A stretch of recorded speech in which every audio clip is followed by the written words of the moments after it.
Et il y a eu certains transferts cet été qui nous ont pris un peu de temps à comprendre, car il était difficile de voir comment les joueurs allaient s'intégrer au style et aux philosophies de leur nouveau club.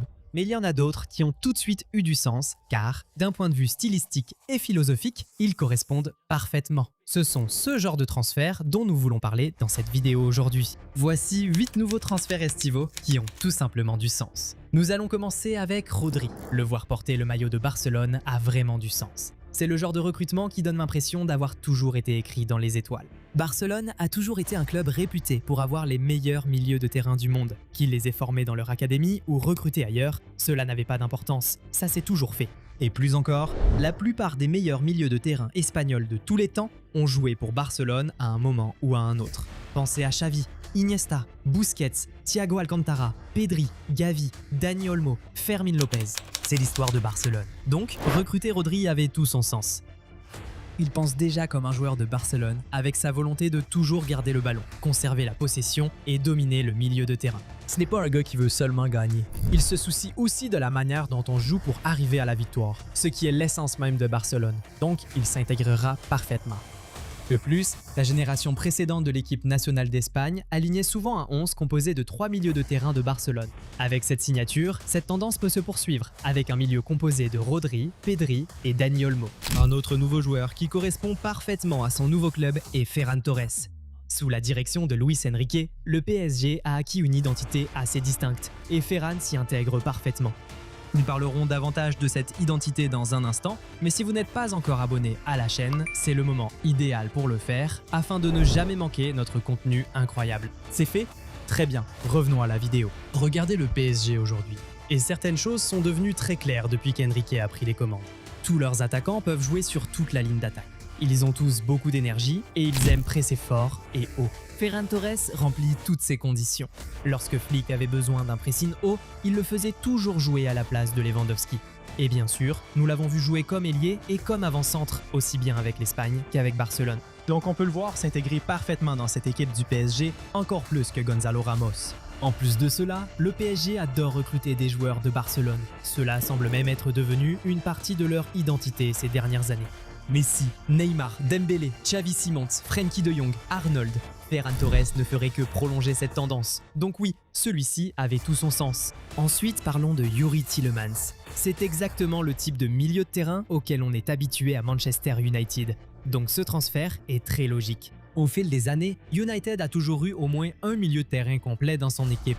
Un gars capable de couvrir n'importe quel poste au milieu de terrain. Il peut être un récupérateur, un meneur de jeu en retrait, aller d'une surface à l'autre, être un milieu offensif. Il peut être un métronome, il peut faire des passes, centrer, tirer, tout ce que vous voulez. Pensez à Roy Keane, Paul Scholes, Paul Pogba et même Bruno Fernandes en ce moment. Ce sont tous des joueurs capables de jouer n'importe quel rôle qu'on leur demande au milieu de terrain et c'est exactement ce qu'est Tielemans. Donc celui-ci a vraiment tout son sens. Il s'intégrera parfaitement à Old Trafford. C'est pareil pour Morgan Rogers, qui nous semble parfaitement taillé pour Chelsea. La seule raison pour laquelle les gens ont douté de ce transfert en particulier quand il a eu lieu, c'est parce qu'ils avaient déjà Cole Palmer à Stamford Bridge. Donc on avait l'impression qu'il n'y avait pas besoin d'un autre numéro 10.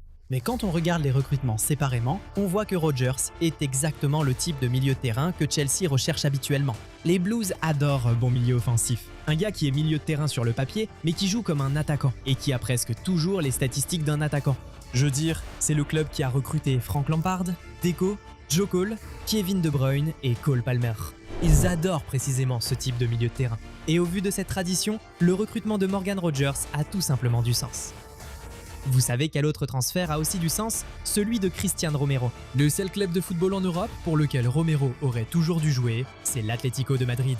Et il est tout à fait logique qu'il y ait enfin signé maintenant. Un joueur féroce, dur sur l'homme, agressif, venant d'Amérique du Sud, maîtrisant les ficelles du métier, c'est littéralement la spécialité de l'Atlético de Madrid. Diego Godin, Juan Miranda, José María Jiménez, Diego Costa, c'est ce à quoi nous sommes habitués avec les Colchoneros. Et surtout, ce siècle-ci, l'Atlético est devenu en quelque sorte une seconde maison pour les internationaux argentins. Sergio Agüero, Rodrigo de Paul, Nahuel Molina, Maxi Rodriguez, Julián Alvarez, Juan Musso, Ángel Correa, Nicolas González, Julian Simeone et bien sûr Diego Simeone lui-même. Alors vraiment, qui est surpris que ce club, qui a déjà recruté tous ces gars par le passé, ait aussi décidé de signer Cristiano Romero? Mais même sans tout ce long discours, il suffit de regarder comment Romero joue et comment l'Atlético de Madrid joue, et il est évident que personne n'a besoin de vous dire qu'ils sont faits l'un pour l'autre. Un mariage parfait dans le monde du football. Ensuite, Randal Kolo Muani. Son transfert à la Juventus semble parfaitement logique, allez savoir pourquoi. Tout d'abord, nous savons tous que la Juventus est une équipe qui aime vraiment ses joueurs français. En fait, ils ont eu certains des plus grands joueurs de la nation qui ont joué pour eux. Zidane, Henry, Platini, Lilian Thuram, Evra, Anelka, Pogba, Vieira, Deschamps, Trezeguet, vous les connaissez tous. Donc, que la Juventus signe un international français aura toujours du sens pour nous. Mais encore plus, il y a juste quelque chose chez Kolo Muani qui fait très Juventus. Quelque chose qu'on ne peut même pas vraiment expliquer. C'est tout simplement l'attaquant le plus typiquement Juventus qu'on puisse imaginer. Toujours à propos de la Juventus, ils ont aussi signé Guglielmo Vicario cet été, et en fait, ça a aussi beaucoup de sens. Pour être tout à fait honnête, on dirait que Gianluigi Donnarumma est le gardien le plus taillé pour la Juventus de cette génération. Numéro 1 en Italie, l'un des meilleurs gardiens sur sa ligne au monde, capitaine de l'équipe nationale, et il ne se soucie pas de jouer avec ses pieds. C'était littéralement le profil de Buffon.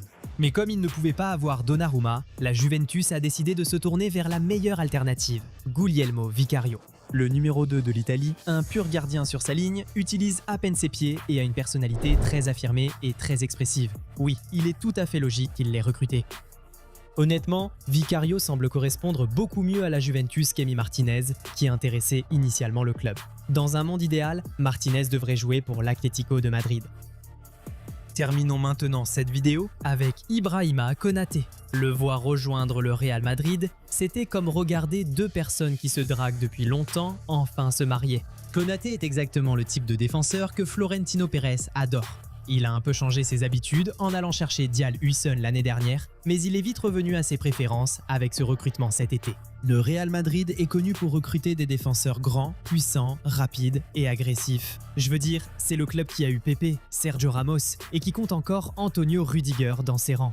En plus de ça, tu sais que Pérez adore les recrues stars et c'est exactement ce qu'est Konaté. Pour couronner le tout, il est français. De la même façon qu'Atleti aime ses Argentins, le Real aime ses Français. Zinedine Zidane, Kylian Mbappé, Karim Benzema, Raphaël Varane, Claude Makelele, Aurélien Tchouaméni, Eduardo Camavinga, Nicolas Anelka, Lassana Diarra et la liste continue encore et encore.